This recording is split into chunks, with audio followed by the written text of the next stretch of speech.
So how would you compare your system to others without mentioning people, and why should people choose the Legal Academy versus another organization? Welcome to my Legal Academy, helping lawyers work smart, scale fast, and enjoy life. It's Bill Umansky, the Lawman, and welcome to our 4th season of the Lawman's Lounge. What's really funny is bunch of snafus. I'm actually going to put on some sunglasses so my guests can't see me because I'm just kind of freaking out right now. Like, I don't have my co-host. The Zoom link wasn't set up correctly. We're not in our Lawman's Lounge podcast. I had to actually get my show. I'm doing it from my office, but I had to actually ask my guest to give me the Zoom link, and I'm going to be using his material to post my own podcast. But welcome, Sam. Appreciate it, Bill. I'm super excited because I know we're gonna have fun with this conversation today. Yeah, I think so. I'll take my glasses off for you, but I'm glad you came on the show, and we have a lot of stuff to talk about today. And we've had lots of guests on, and I've seen you with your ClickFunnels for years, and we'll get into that. But tell me just quickly a little bit about yourself. So I became a lawyer 8 years ago. Pretty much within 6 months of passing the bar, I started my law firm. And in my first year, I had a lot of time on my hands. So I basically taught myself how to run a virtual, automated, and scalable law firm. I got exposed to those kind of principles in Tim Ferriss's book. And I basically made a rule to myself that I'm going to create a law firm that's both virtual, automated, and scalable. Fast forward, putting this into practice, I've been able to apply this to 7 law firms.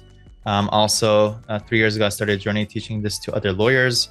We've had 500 lawyers who have joined our program, where we pretty much share exactly how to create a law firm that runs itself, that gives you a freedom of time, and that could also scale to 7 figures and beyond. So, we like to be diverse on our podcast, and I'm going to be very frank with you. Please. First of all, I tend to just have lots of dudes on my show, which is not done by design. So we like to try to get more and more women on, and I've had them, and you're not a woman. Last much. Yeah, but we also have diversity of race and orientation and cultures. Tell us a little bit about yourself first, personally, before we get into the business side. I noticed that you'd done some schooling in Israel, actually. Yeah, I'm actually Persian Jewish, which is the dichotomy. That means my family, my ancestors are Jewish. They have been for thousands of years, but we were born in a Muslim country. I was raised in a Muslim country until I was 8 years old. And Bill, I think you enjoyed this story. In first grade, they would line us up in school. I remember this story I'm about to share with you. I grew up later and I kind of debated, I'm like, was this real? And I had to double check them with my mom. I'm like, was it a dream? He's like, no, yeah, you did that. And basically they would line us up at 7 a.m. Army length apart. This basically means like, an arm length apart. And from like 7 to 7:20 in the morning, they would make all the elementary kids chant "Death to America, Death to Israel." Wow. And at the time, I had no idea what America was at all. I had no association with America. But I knew what Israel was because I was Jewish. So I would basically skip over "Death to Israel" and I would chant "Death to America." And lo and behold, moved out to the United States, and basically Jewish, and part of a birthright trip. I went to Israel about 12, 13 years ago, fell in love, and I went back and I visited 10 more times. So I've been back to Israel 11 times total, and just kind of where I used to chant from to like where it is now. I live in the US, which I love, and then also having that freedom of opportunity, and also being able to go back to Israel. Just could have never imagined it. Where did you live? In Tehran. Yeah. Did you live actually in Tehran? Yeah. My family lived in the capital, and actually a year before we left, my dad, I guess, was on a business trip, and he took me to like 5 or 6 different cities in Iran. And the cool thing about Iran is it's a very old country. That means it has a lot of history, thousands of years. So I remember like these visuals of like, can't even explain it. There's like very old buildings and old cities. It's a very beautiful country, but unfortunately, I think the government is very corrupt, and hopefully there'll be some change soon. So are you fluent in Farsi? Like if I say "Man bahush hastam," you know what that means? Yeah, that means I'm very smart. Yeah, I am fluent. And you're very smart, or you're fluent? Which one? Fluent. That's cool. So you're fluent, and I think I'm married to a Persian. So her name is Zara, which is actually an Arabic name meaning dear to the king or flowers. It's got a lot of different names. Amazing. But yeah, she wasn't lucky like you. She wasn't born Persian and Jewish. She had to marry into it. I love it. So you know what it's like. You tasted it. I have tasted it, although we have all of us converted to Christianity. So I think we got 3 religions going on in our family. But that's really cool. And what did your parents do, and how did you end up in the States? Sure. My father was a businessman. Essentially, I remember just watching him being on the phone the whole time. That's all it was. I'm like, what do you do? Like, where's your office? What do you do? And he was just literally, I think he was a wholesaler of like home goods, home stuff. So basically he would make, I guess, contracts over the phone, send shipments, and that was his job. And I guess it was my first time being exposed to entrepreneurship and kind of, making your own business. But I could definitely feel like his genes are in me, kind of being entrepreneur and kind of selling things and serving people. Did he do that from the house, or did he have an office? Yeah, it pretty much was at home, just making calls. That's all it was. It seemed like very minimal work, just like calls. I just remember phone calls. That's all it was. So that's interesting. So your background is your father was an entrepreneur, but unlike many parents, he didn't leave the house in the morning. He was working from the home, which is interesting about how some of those tie-ins to you doing a lot of virtual stuff yourself, right? I didn't realize that, but it's true. Yeah, I'm very different. Someone's got to realize that stuff. A lot of times we'll go through and analyze you a little bit more. What does your mom do? Is she a homemaker? Homemaker, but homemaker. But what's cool about her was she went to school to learn English in Iran. So she was one of the few people who knew how to speak English. So it made the transition much easier when we came here, which really helps a lot. So she was the bridge, probably. It probably sped up the process for your dad, and obviously, totally. And practically helped put me into good schools. So she kind of went and negotiated for me to jump some levels to get into honors programs and AP classes and all that stuff. And that really was, I think, honestly, it helped a lot. Obviously, be able to go to good schools. So she was a tiger mom. She wasn't negotiating. She would storm down to the school and go, "Look, my son needs to be in honors." Literally. You got your love for virtual from your dad, and then you got that tenacious relentlessness from your mom. That's interesting. But I love it. Being psychoanalyzed. That's pretty cool. So you went to, I think, UCLA. You got a degree in sociology, and right after you went to Southwestern. Did you work in college or ever work in law school? Did you have any kind of jobs while you were in school? I only had one job in my life, and that was at Target for like a month and a half. But besides that, since I was like, I don't remember how old I was when I started my first business. I'm gonna assume like 9 or 10. I basically would start side hustles, selling things, legal things. But one of the big things that I did was I started a tutoring company in high school, where I basically put a flyer in my honors college counseling office. And from that, I basically filled up my entire schedule. And then even after I filled up my entire schedule, I started getting more calls. So I started hiring my friends. So I basically had this underground tutoring operation in high school, continued into college, and then I basically had to let it go when I started law school. But fast forward, like about 10 years after that, I realized, I'm like, what happened to that tutoring company? Like, that was my vision. And I realized, wait a minute, I'm like, with what I'm doing right now, that's basically what I'm doing. I'm mentoring and tutoring people. Why did you go to law school? What was the primary driver, if you had one even? It was friends and influence, basically. No good reason. It was just kind of seeing my friends go to law school, which I know sounds weird, but that's the truth. But honestly, I didn't know what being a lawyer kind of entailed until like past the bar and know how to work. I'm like, wait a minute, this is what I signed up for. Was there any subconscious pressure put on you by, you got 2 backgrounds. I mean, everyone likes to think that the Persian background or the Jewish background, but there's a Japanese background, there's a lot of backgrounds, but there's, I know from the Persian background, from being married into it and the family, there's a big emphasis on professionalism, or being a professional, serving others, versus being a straight out entrepreneur, although there's plenty of examples of Persian entrepreneurs. So did you feel any of that pressure at all? Totally. Yeah. There's a huge pressure to continue the education, not just go beyond university and then continue that. So I basically had three choices: at med school, business school, or law school. Initially, I wanted to do business school, but I heard some comments from my mom, which kind of threw me off. And basically, I'm like, okay, fine, I'll do law school. You went along with your mother's plan all along. Your mom's a smart lady in the room. So that's funny. My son is going to play professional poker next year after he graduates NYU. And what's interesting is, his mom is Persian. And whenever we talk to Mama and Bubba, and I just love saying, oh, our eldest, he's at Goldman Sachs and he just left. He's at a company. And I just love going, yeah, Mama and Bubba. And Jake's going to play professional poker in Europe next year. And they're like, oh, that's great. I'm like, oh yeah, it's great.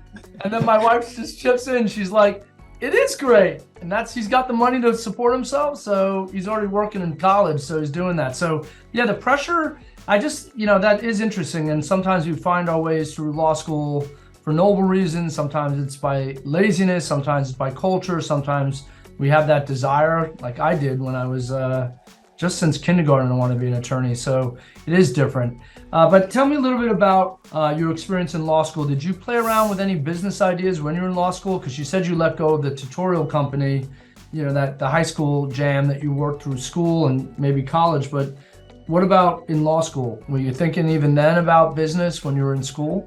Oh yeah, I was writing business plans. One of the business plans I wrote was for starting a law firm, which was named Mollaei Law. So when I started my law firm, I guess I just followed my business plan. So that was one thing.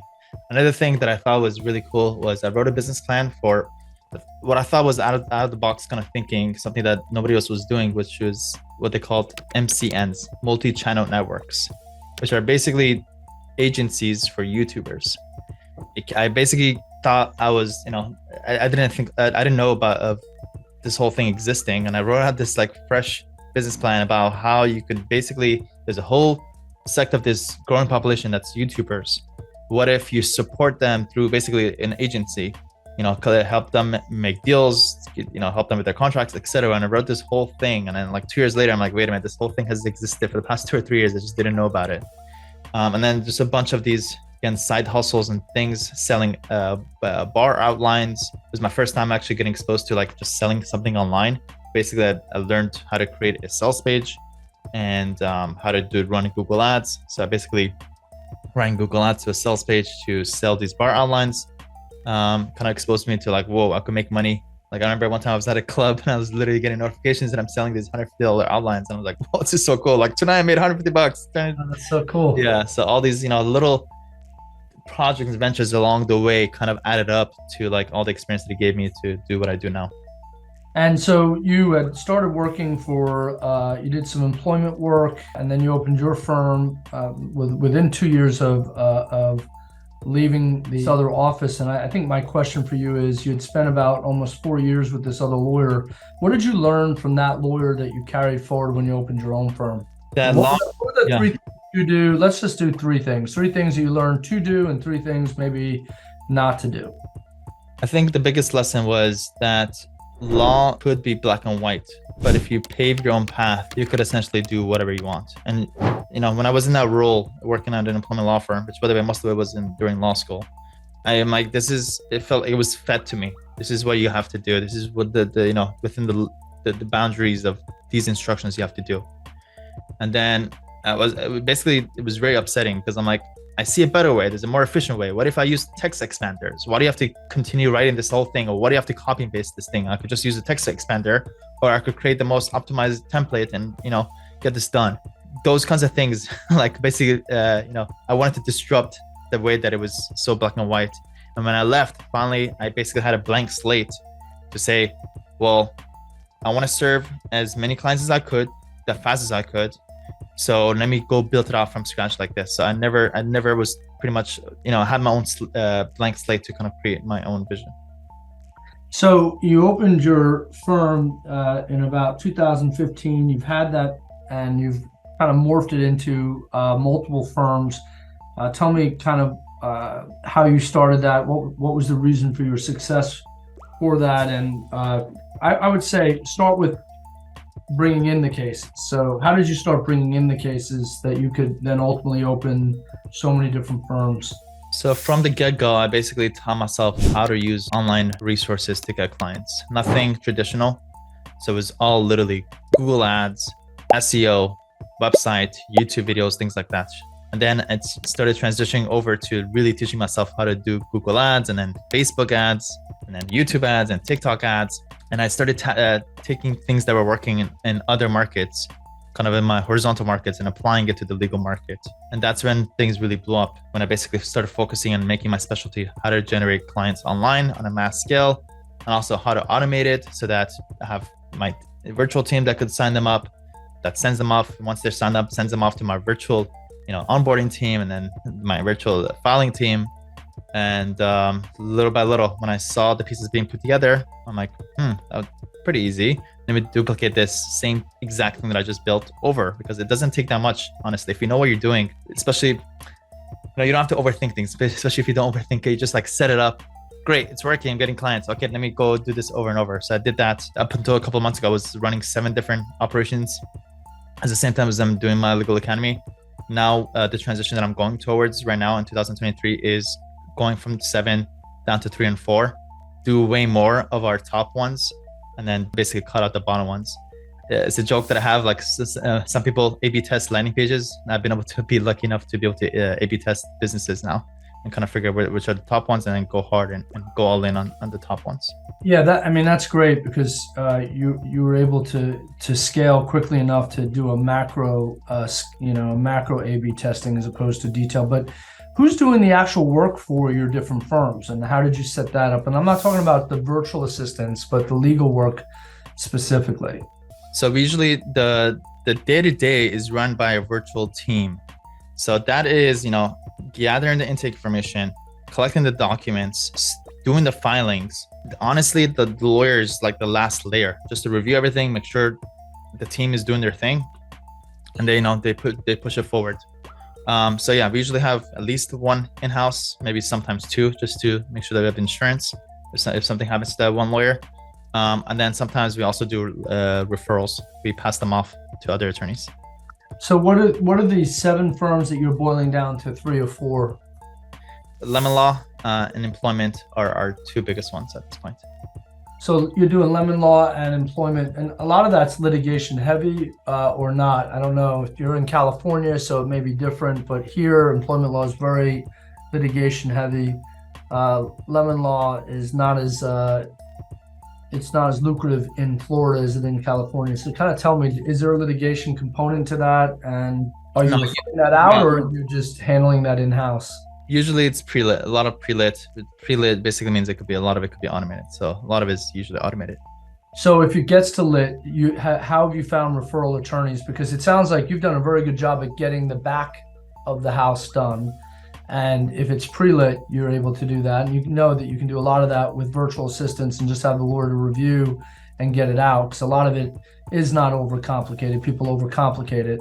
But when you do have cases that need to go into litigation, how have you been able to find attorneys that you trusted to do that? Because that's not always easy, especially if your background yourself was not as a litigator. So how were you able to develop those relationships? Did you have any problems with those relationships and finding the right kind of people that would do the work and report back to you? No, we pretty much have a system to meeting new lawyers that we can refer out to. We built out the system, how to find them, how to contact them, how to talk to them, how to send them up, and how to onboard them and start sending them referrals. And then from that, we have managers who check in, get status updates, collect the referrals and all that stuff. And then from that, we get the data of, well, here's the best one, here's the best attorneys who can handle more, best attorneys that could do, provide higher settlements. And from that, strategically, over time, we basically, instead of doing it for more lawyers, we're trying to do the theme for 2023 is more with less, pretty much.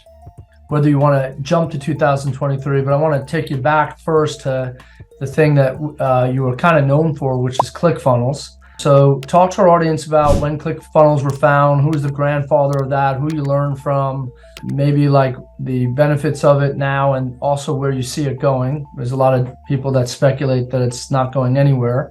and there's people that are still doing very, very well with it. So talk about your history with ClickFunnels.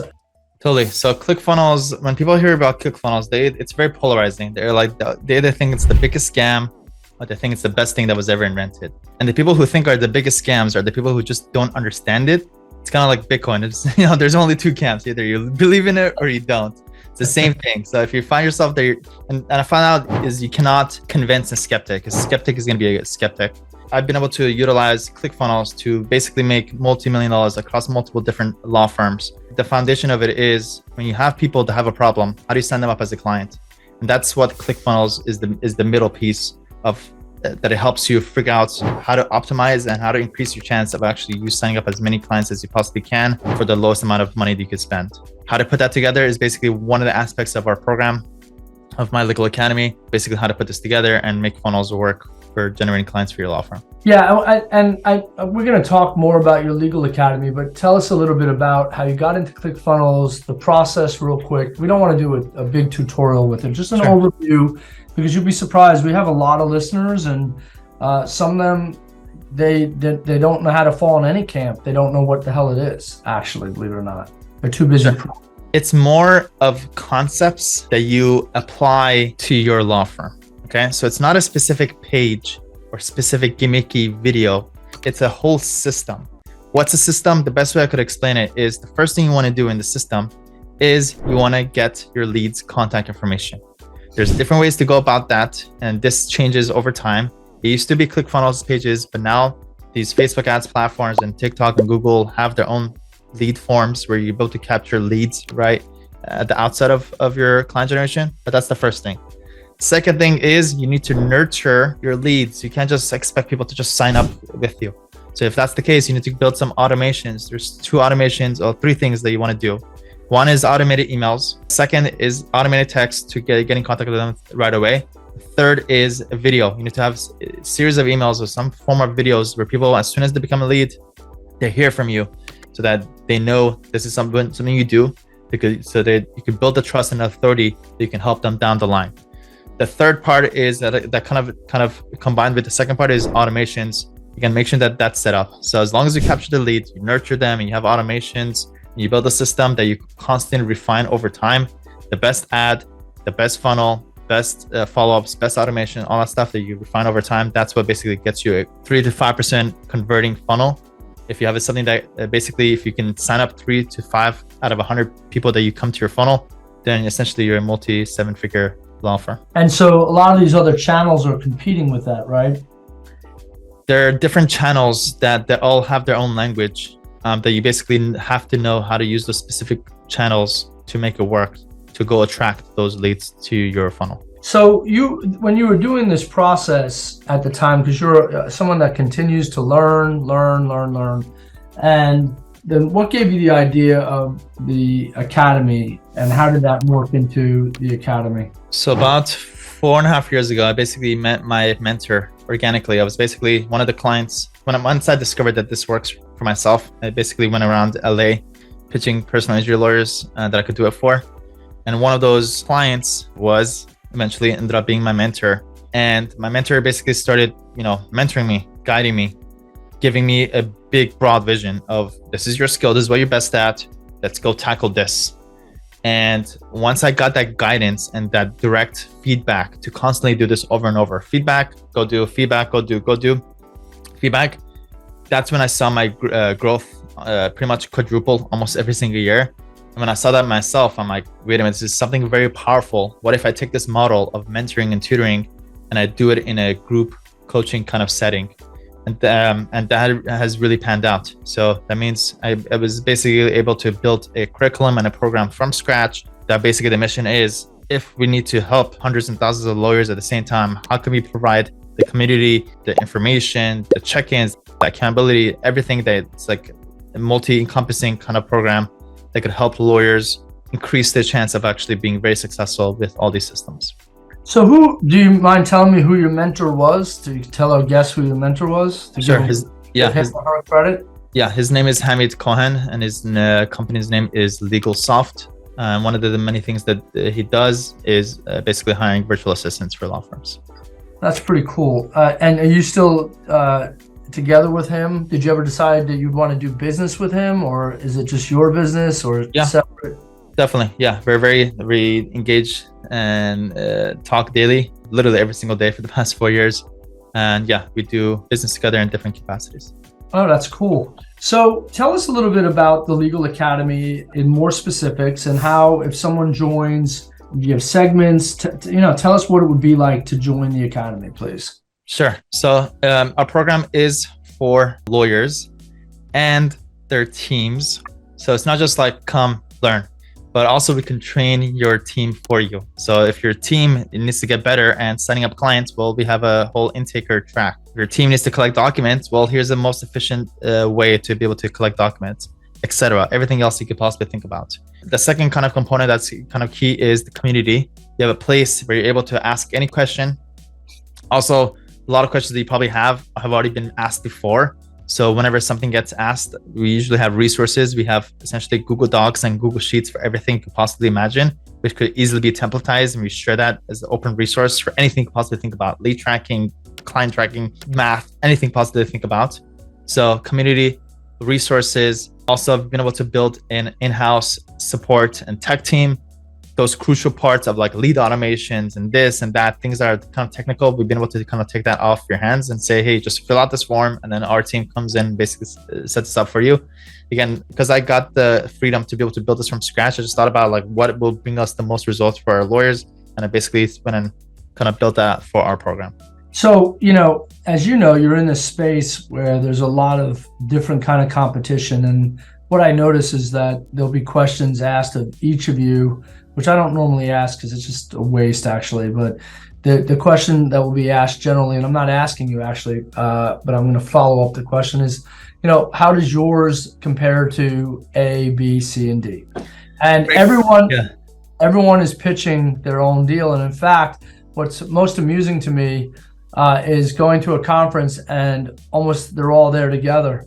And then in fact, it's even more laughable that they hang out together. So it's kind of like you almost think there's a mastermind for all of the people out there that are doing this kind of coaching work. And but there is a difference between some of the programs, and some of it's substantive, and sometimes it's more about the personality. So if you notice, I'm not mentioning names of these different individuals, but they've exploded on the scene. Like you're basically new-ish, but not really, because you've been doing it long enough now where your Legal Academy is relatively new, but you've been in the space for a while. But there've been it's just still a new space. Like all of a sudden, remember the life coach thing where, they had life coaches and people were joking around like, what's a life coach? Doesn't mean anything. And now it's become a big industry. There's probably some really, really good life coaches. So you don't need to go to a therapist maybe as much anymore. The life coach looks ahead prospectively, not behind. And so now you have this legal life coaching. It's the whole market. I call it the legal life coach. I actually own deathcoach.com, by the way, and I just got rid of it. I was just trying to figure out what you'll probably buy it now. Just trying how to figure out what I can do with Death Coach, but man, you're probably gonna buy it. Shit, I should have said anything. But you understand there's a lot of legal life coaches out there. So how would you compare your system to others without mentioning people, and why should people choose the Legal Academy versus another organization? It's a great question. I'm super excited to answer this. Number one is a lot of these other marketing companies, the only practice that they have is marketing you. So when they show their case studies and things, it's usually, look how much money we spent on Facebook ads. That's a whole different ballgame than generating clients in the legal field. It literally is a different language, different thing. Until you put your own money where your mouth is and you create your own systems to sign up clients, do the entire operation, you essentially are just doing it based on whatever YouTube video or books that you read. For us, mine is based on actual application that I've actually been able to do myself first for our law firms, across multiple law firms. When I go down through those variations and those problems and things, that's when I'm actually going through the problem solving and those little nuances that a lot of people are not dealing with. And when I troubleshoot those nuances, and that's when I finally go share it. Here's the actual application. When we hired multiple VAs, we can see that about 3 out of 5 of them are going to be amazing VAs. 1 of them should be the manager. 2 of them should go below the manager. And it's basically we're sharing Apple relevant application, basically. Second thing is I'm playing the long-term game. I'm blessed enough for my law firms to generate 10 times more than my legal academy. So my money is coming from that. I'm happy, I'm content. And honestly, I don't even seek money, but it keeps me going. But my legal academy is a passion project where I'm like, this is ultimately, even if I retire and I have all the money in the world, what would I be doing? It's essentially this, because I love sharing, I love giving. I always had this inherent need and desire to want to share and give. And this is my way of giving back. Yeah. So what's, oh, go ahead. Keep going. Sorry. Yeah, I don't want to, sure. I'm going to say something about you in a second, but go ahead. What's the third thing? Third thing is everything that we do is based on being strategic and smart. Okay. That means we're laser pointing exactly what's going to give us the most results for the lowest amount of input. We're not trying to do everything. I don't push everybody to do videos. I also understand that everybody is built different. I don't give general advice. I give general principles that is applied to based on who you are, and also is very based on, again, a lot of thought going to the planning, 80% planning and 20% doing. So that when you finally do it, you're going to get the most results when you do it. So just to recap again, based on actual application of being a lawyer. Second, long-term kind of minded. And third, just being strategic with everything we do. Yeah, I love the 80-20 principle. And my point to you before I really was interrupting you is that you do give a lot of information out that's free. As you know, I'm not a customer of yours, and no real desire to pitch one person or the other. So I just kind of let our listeners know, really what's happening. And I do notice that you do give a lot of information out. I actually check out some of that information, and there's some things that I find very, very helpful. Others kind of, it's either something that's not helpful to me or not interested in, but I can tell you that you definitely put out a lot of information for people that's free, and actually information that's useful if they would take it upon themselves to use that information. And I know the principle of give, and ultimately that will come back, and a lot of people can't do stuff for themselves, and they'll ultimately come back to the people that give them stuff. But I feel like your stuff is given very generously, and you give a lot of good information out there, and actually it's great. But I will push you just a little bit. There are a lot of people that are in that space that they either are not lawyers, or they're lawyers that are hiding behind their marketing, and they're actually making more money in their marketing than they are in their firm, actually. And there have been some that have separated themselves by actually showing what they actually make. Now, you could probably, as a lawyer, gin that up, but you're going to get disbarred. So there have been some separators, because I think, some people look at all that overwhelming marketing and they believe like there's just no way that person could have that much income coming in. And so I think some of that has been dispelled by actual settlement checks that come across in the social media. They're not lying about the social check. They know that a lawyer, most bar complaints come from not clients, but lawyers. A lawyer can turn in another lawyer easily. So, the bar is very traditional, as you know, and you got to be very, very careful. When people start hating you is when you become a target. So, I think I'm referring to the legal-based marketers are out there, and there's a number of them. Have you ever considered being fully transparent with your books? Because I haven't seen that yet. I've seen globally general, here's a settlement check. And, if you show a $500,000 settlement check, it's not large enough where there would be disbelief, and it's not low enough where people are like not impressed. So people are figuring out, there's either like a $100,000 to $250,000 fee on that case. He's doing something right, or she's doing something right. How would you dispel that? Because I think there's more people coming in the space that are lawyers like you, and they would say, I'm a lawyer. Of course, I share your pain. I'm empathetic. I know what you're going through. Sure. So one thing, a couple of different thoughts. One is it's very hard for me to share actual numbers. And the only reason why I do is because just marketing, I know that's what attracts people to it. But me, myself, do I want to personally? No. If anything, I'd rather keep it under wraps and just do what I do and just continue grinding forward. One thing that does help is these on the wall. These are actual things. In order for me to receive these, I have to basically record a Loom video of my bank account and my Stripe account to show these. Hey, hope you're enjoying the video so far. If you're a lawyer and you're looking to work smart, scale fast, and enjoy life, right below this video, you'll find a link to book a call to speak to my team so we can tell you how we've been able to help over 500 law firm owners scale their law firm. Now back to the video. Let's just talk about that, because we're not doing a video of this. It's not going to be released. It's a podcast. We usually are in my studio and there's a video. So I want our listeners to know what's on the back of your wall. So please tell them that. Of course. Yep.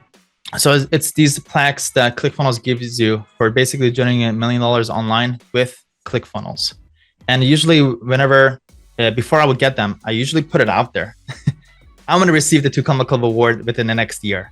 At first I say it, I put it out there. Not only does it, usually it's for me to hold myself accountable to actually do it. So for every single one of these, I've done that. Before I ever received it, I'm going to say I'm a year away from receiving 2 more. So I've been able to do this 4 times over, be able to apply these systems and things that I do, and also teach to other lawyers how to generate $1 million online for 3 different law firms and 1 for my legal academy. That's very rinse and repeatable. Also, I'm also at the same time, I'm saying in the next 2 years, 2 of these are going to turn to $10 million. I know my trajectory. I know exactly how I'm doing and how much fast I'm growing. I promise you, within you get here, we do another recording in 2 years. 2 of these will be $10 million ones, plaques, and potentially a couple of them could essentially be $50 million. So, just, practice what I preach, playing the long-term game. If anybody is dying to see it, sure, I have no problem jumping on a Zoom with you and showing it. But yeah, that's not honestly me personally. I'd rather not talk about money or anything like that. I'd rather just provide value and help our members as much as possible, and just, focus on that. So, that transitions us a little bit into, you were talking a little bit about what your future holds as far as financially with the stuff back on the wall, and showing how you provide credibility to people so they know that you're actually making money that you're saying you're making, which is good, because some lawyers are just saying that without proof. Others are actually showing the proof is the pudding, which I think is admirable, because they're at least able to show what they're doing in order to get cases. Because there are some out there in that space that are not at all, actually. So I don't know if it's... Let me just add one more thing too. Sure. I would not be able to do what I do inside of my legal academy unless if I had that actual practical application of everything that I share. There's a lot of stuff that I share about, here's what works about lead conversions and this and that. And that's when I do share, at that point, I do share my screen of my actual Google Sheets and things showing it. Look, 20,000 leads for this one particular law firm that I just started a year ago. And here's what I learned. So a lot of that is, I can't share it publicly, but it is shared a little bit more and revealed a little bit more inside our program. Yep. And I think that's terrific. So let's talk about 2023 and some of the things that you see changing in the legal landscape. I mean, we're already in the first quarter, and that's how fast time flies, right? So tell me about, what are the things that you see, like maybe the top 3 things that you see. Yeah. So top 3 predictions for 2023. The first one is the big elephant in the room, which is what, Bill? Artificial intelligence? Yeah. Yes. So I've been texting my friends today, while you're making money using AI, I just use it to respond to all my friends making fun of me. So for instance, I won't put in the query that they made fun of me, but there was a query and I go, how do I sarcastically respond to this phrase? AI is still learning a little about sarcasm, but it's pretty funny. And then I'm also teaching I'm teaching my sons how to date online. So I asked AI what they could put on let me just be honest, on Tinder or Hinge. I'm like, what do you say to do this? And it's like, I've also learned that AI has boundaries, by the way. So yes, but tell me about AI, the elephant in the room, and about scaling and all that other stuff. Yep. So when I learned about it, I basically realized it's going to be revolutionary, and I jumped on it as soon as I could. So in December, I started thinking about the application of ChatGPT and AI for lawyers. So within 2 weeks, this is like already a month and a half old, how to use ChatGPT to draft contract, review a contract, to do marketing, to do social media, to write content, to do YouTube, productivity, health, and entertainment, all that is relevant for lawyers. That's something that's shared inside of our program, kind of the application of ChatGPT.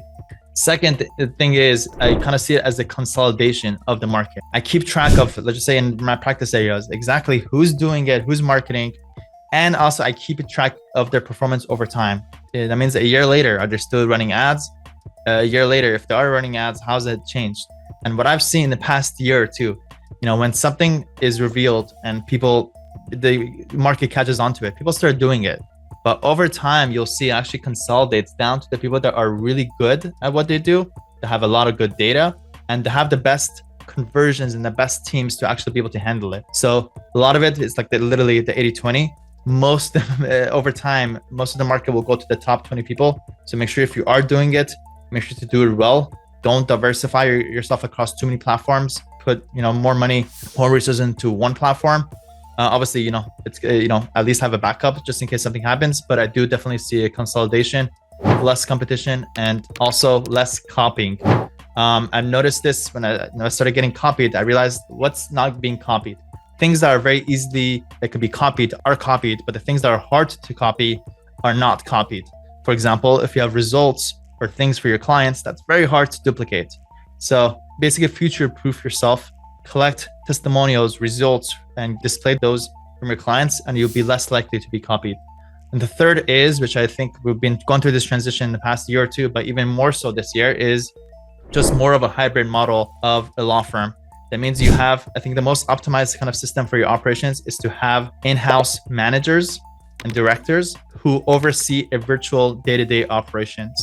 I've been through different iterations of this, and that is something that I think is very clear to us, that is the most efficient way to run a law firm. Just make sure that your day-to-day, your 80% of your team should be virtual at this point, or should be eventually. And then the 20% that those important roles, the directors and managers, should be in-house, that you have good control with, and you can work with them directly to be able to manage the virtual operation. The second point, I just missed it again. I didn't miss it. You said it, but because first was AI and the last was hybrid. The second was that there's consolidation of the market. Yeah. So what I think is brilliant about that, it's interesting, is that I think that is kind of the way things are going. And what's interesting about that is I think it's going to force people to, you're not going to be able to keep up with someone that's utilizing AI correctly. That's one thing. And I think the idea of the hybrid market, it's very interesting that you say that, because I know that even in our own office, we have more and more remote workers. And what we're finding is that our really key employees, our managers, we like to keep in-house. And not only because it's more efficient, but there is something, Elon Musk is making people come back to work for a reason. There is something about that old concrete place where you have people together in a way that is not something you can capture on a Zoom call. But one of our goals is to run our paralegals and have the people that are managing them to be in-house, the best one of them, the best manager of them, the best one who can train and do all that, be part of the superstar team, and then run, still allowing openings for remote workers to even join that team. But that will be very, very far and few between, not because remote workers aren't capable of doing that, but because of that desirability to have them in-house, unless you actually move someone here from the Philippines or India or many of the other places that, that's the beautiful thing about remote workers. South America's blown up now with remote workers on the Eastern time. And, you guys had the benefit, it's not really the benefit. The Filipinos, it's hardworking. These guys work from 12 to 7. That doesn't mean you're having the best and the brightest. You can, but it's not ideal. So, but going to that hybrid mode where you have your superstars in-house and they're managing a team on the outside is, that's brilliant. And I love the idea of consolidation, because I think that's naturally going to happen. And so, it's funny, you talked about platforms. Were you thinking you were thinking globally, maybe macro, and then on a micro level, TikTok, by the way? Because do you think TikTok's going away? There's a chance. There's a chance. There's definitely at least a chance. What kind of blew me out of the water a couple of months ago, I realized that a couple of law firms who jumped onto TikTok early ditched TikTok. And let me explain why. They explained that the relationship that you built through TikTok is very weak. And talk about sociology, finally, the connections, the neurons between the nodes are not that strong, just because the quantity is high and anybody can, and then the barrier of entry is low. So, everybody could do TikTok. On the other hand, YouTube, higher barrier of entry, longer time that you're actually consuming the content, deeper conversation, these kinds of content, these long form kind of content, does a much better job of building and nurturing relationship than short form, first date kind of relationships. And what you're speaking to really is not is YouTube videos that are between 30 seconds and 2 minutes, right? Versus the shorts that are 30 seconds or less, which is just another they're just copying TikTok, which is why that's right. It's a great analogy, the first date kind of thing. It's the YouTube video, which is interesting because YouTube's always been there, right? It's been available for people to put out content. And, so there was such a great push to do YouTube videos. And now with the shiny thing in the room like TikTok, people are not spending any time on that YouTube channel, which is probably a mistake. And it's still a great time, still a very good time for YouTube. I remember like 6 years ago feeling like it was too late. And then now everyone feels like it's too late. And then in 5 years, people think too late. Just let go of that. It's always a good time. But again, as I mentioned, it's a higher barrier of entry. It really does weed out the people that are really doing it for the right reasons versus people that are just like trying to do it to get some instant results. It doesn't work that way. And again, I think over time, everything is just the market leans towards people that are playing the long-term game and separates out people that are playing the short-term game. To give another analogy, is kind of like crypto. This whole thing, what happened the past year, is just separate anybody that was short-term minded, sold and lost money, versus people who just are holding on and gonna check back in 10 years and see what happens. Let's talk about another topic that we share that I don't really share with you. I just love it. I'm not very good at it. Is poker. So tell me about how you learn poker and what your theories about poker and life are. Because every poker player who actually plays has some theories about how poker and life are very, very similar. Sure. So I think like most people, I got onto it a bit like watching the WSOP, the whole moneymaker, and a couple of years before that even. Start off with that. And I remember playing my first time about 15, 16 years ago when I finally put it to test and I started basically, doing well, dominating the game. And I guess all those, hours and days of watching kind of paid off. But I feel like with poker, you either have it or you don't. It definitely helps to have the if factor, right, Bill? Do you agree? There are some people that just have the if factor, who just are usually they're oriented kind of people who understand feelings, that have high EQ. They see patterns. There's some IQ there. But through my experience of playing for the past 15 years, I've learned so much about life. So let's go through that. Maybe I'll share one and you share one, Bill, and then we'll go back and forth. Sure. The first thing is for me is how to handle your feelings when things are not going your way. As we know, any game, anything could happen at any given game. You could get very unlucky. You could get coolered.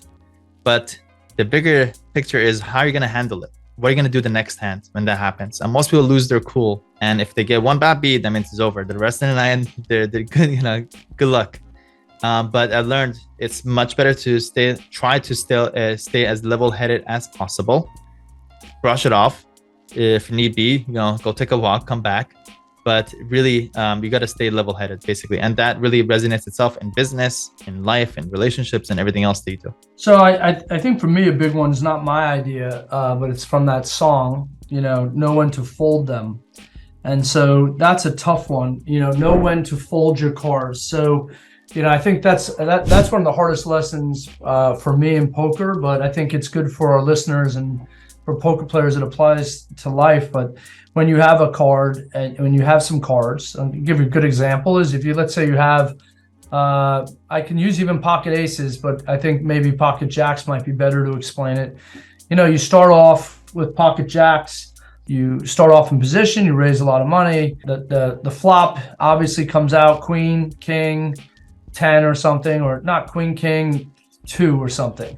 And so you're maybe in a good position, but then a 3 comes out and another like 5 comes out or whatever. And you bet and you got your money in because you got it in early to get a lot of people out. But, there's a guy that called and a couple of guys that called and then it comes out and you got to get away from the hand. I think those hands are easy to get away from probably, but there are a lot of people that hold on to hands.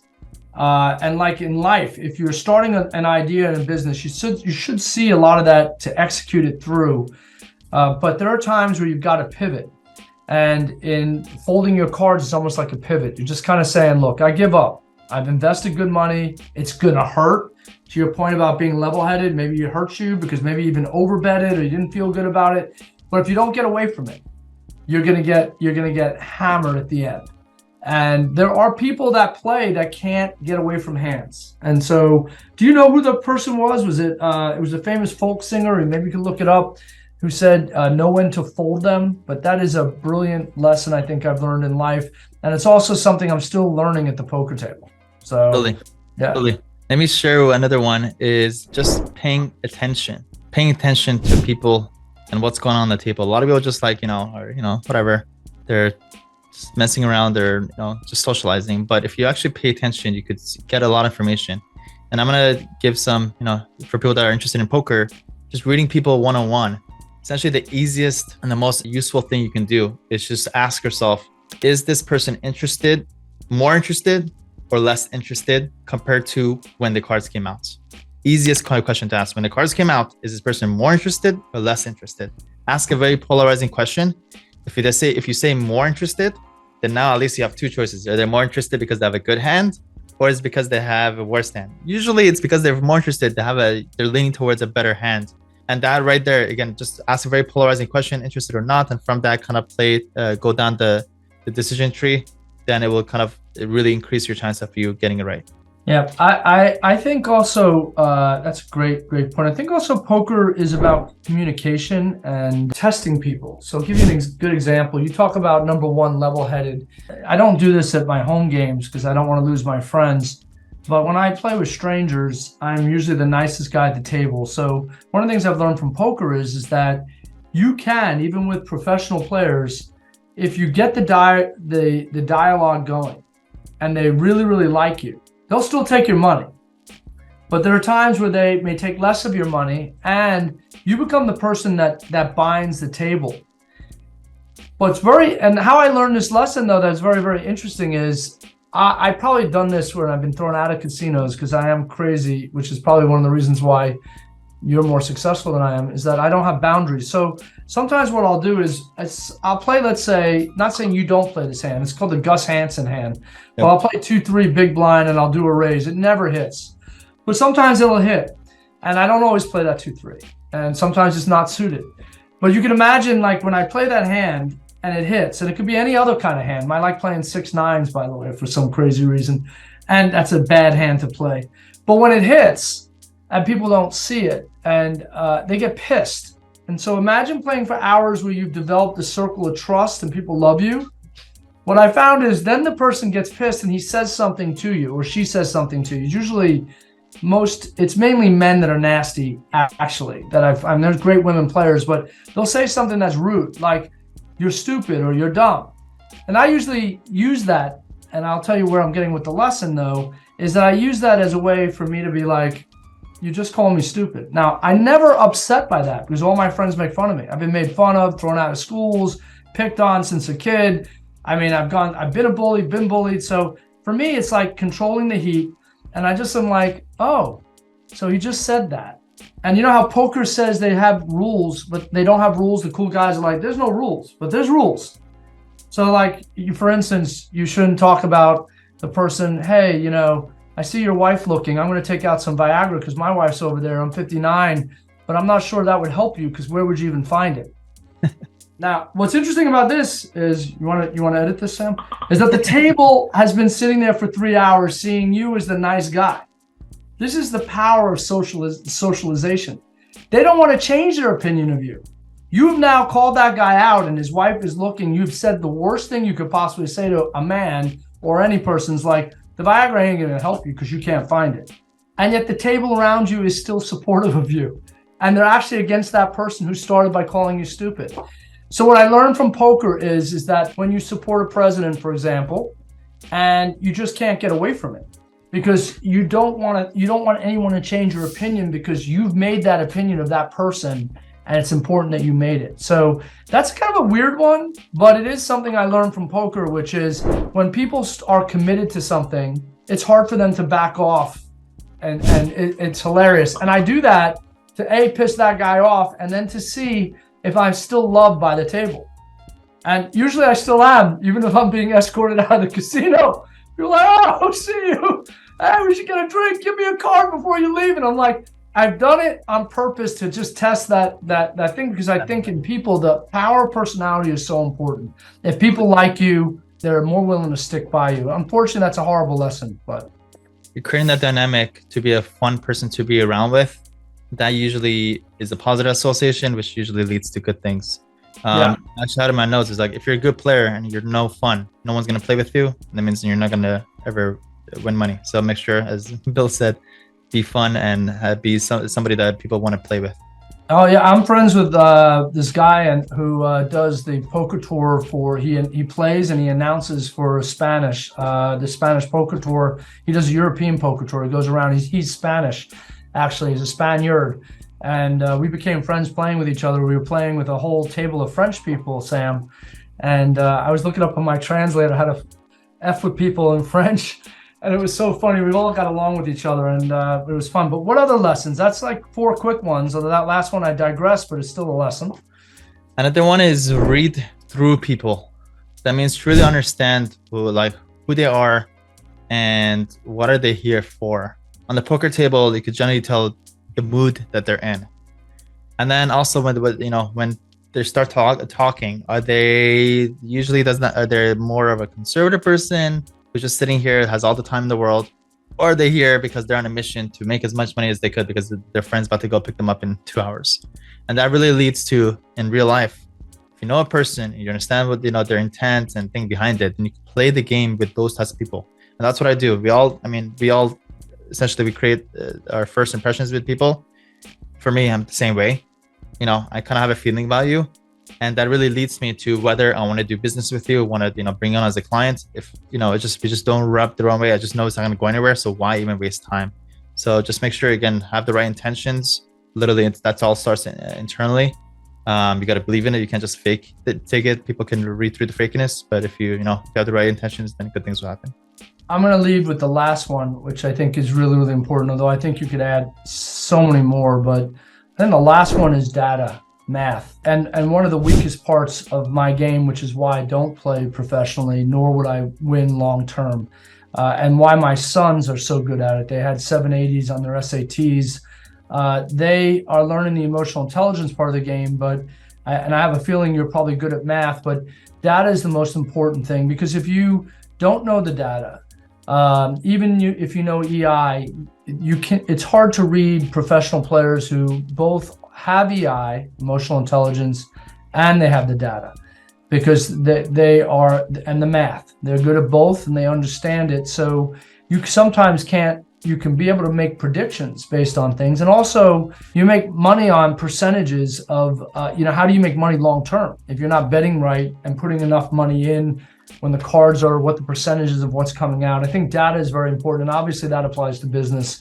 Poker's not just gambling. It's gambling with math and based upon emotional intelligence. And I think business is like that too. So I hate when people are like, Daniel Negreanu's got great emotional intelligence. Yeah, that guy probably has a lot. He actually went to the Choice Academy in Las Vegas, which is an academy, if I don't know if you know this, but for our listeners, it teaches a lot about EI, but that's not why he also knows what you have in your hand. He also knows math, stone cold. And he's a stone cold killer because he knows math. Right, it's multifaceted. It's not on one thing. So you got to have it all. You got to have the, as you mentioned, the EQ, know your math, be a people reader, have all that going in order to increase your chance of being successful.